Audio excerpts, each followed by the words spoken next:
আমি কোয়েল। রান্না কোয়েল লাইফস্টাইলে তোমাদের সবাইকে স্বাগত জানিয়ে আজকের ভিডিওটা এখান থেকে শুরু করছি। দিনটা ছিল ফলহারিণী অমাবস্যা। আমরা দুজনে মিলে চললাম সকাল সকাল স্নান ধান করে বৃষ্টি ভেজা একটা দিনে মায়ের টানে মায়ের কাছে। কথাটা বুঝলে না তো? দাঁড়াও বুঝিয়ে বলছি।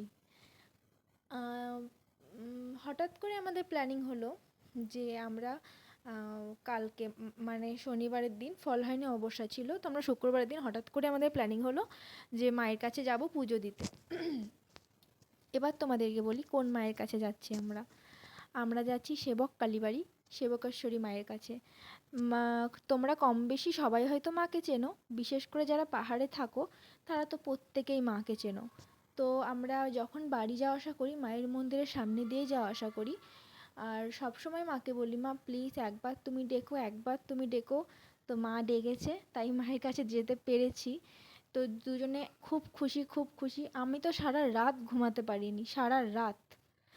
তারপরে আবার ওই 4:30টায় উঠে ওই বৃষ্টি ভেজা ঠান্ডা ওয়েদার, পাহাড়ে তো বুঝতেই পারো।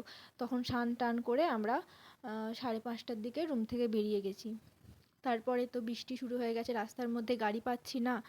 তারপর অবশেষে গাড়ি পেয়েছি, চলে গেছি মায়ের কাছে। দুজনে মিলে খুব ভালোভাবে পুজো দিয়েছি। সেখানে ক্যামেরা অ্যালাউ ছিল না বলে তোমাদেরকে কিচ্ছু দেখাতে পারিনি।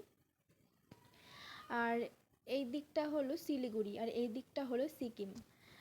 তোমরা যারা যারা চিনতে পারছো জায়গাটা তারা প্লিজ আমাকে জানিও, হ্যাঁ। তো ওখানে গিয়ে দেখছি অপূর্বদা চিন্ময়দা ওরাও গেছে পুজো করতে। আর এখন আমি যে সিঁড়ি দিয়ে উঠছি এটা হলো একটা মহাদেব আছে এখানে। তো আমরা মহাদেবের মানে পুজো দিতে যাচ্ছিলাম।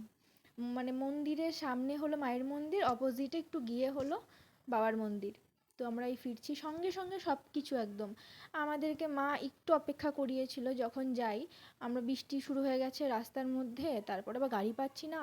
আধা ঘন্টা 40 মিনিট থাকার পর আমরা গাড়ি পেলাম। গিয়ে দেখছি কোনো ভিড় নেই, কিছু নেই। আমরা ভেবেছিলাম হয়তো প্রচণ্ড ভিড় হবে, কিন্তু কোনো কিছু না। খুব সুন্দরভাবে পুজো দিয়েছি। পুজো দেওয়ার পর যেই মন্দির থেকে আমরা বেরোচ্ছি হঠাৎ দেখছি একটা গাড়ি আমরা পেয়ে গেলাম। মানে সব কিছুই এত স্মুথলি ছিল আমাদের জন্যে। মা মনে হচ্ছিলো মাই যেন সব কিছু অ্যারেঞ্জ করে রেখেছে এরকমটা। তো এই যে আমরা কিছু আর খাইনি, বাড়ি থেকে খাবার নিয়ে গেছিলাম, কারণ তো ওখানে খাবার টাবার পাওয়া যায় না। তো খাবার টাবার নিয়ে গেছিলাম, সঙ্গে সঙ্গে গাড়ি পেয়েছিলাম বলে আমার বর বলেছিল আর খেতে হবে না, চলো রুমে গিয়ে খাবো। তো ভিডিওটা এতটুকুই। আর লাস্টে আমি মায়ের একটা ছবি পারমিশন নিয়ে তোলা হয়েছিল, সেটা আমি তোমাদেরকে অ্যাড করে দেবো, তোমরা দেখে নিও। আর মা না খুব জাগ্রত জানো তো।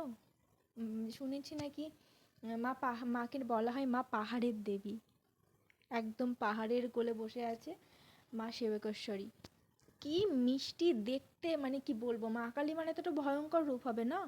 আর মা এত মিষ্টি এত মিষ্টি এত মিষ্টি, আমি ভাষায় বলে প্রকাশ করতে পারবো না। তোমরা যতক্ষণ না দেখবে আমার কথা বিশ্বাস করবে না। তো চলো তোমরা মাকে দর্শন করো, আর মাকে বলো তোমরাও যেন যেতে পারো মায়ের কাছে। আমি তো মাকে বলে এসেছি মা তুমি আবার টেনো, আমি আবার আসবো তোমার কাছে।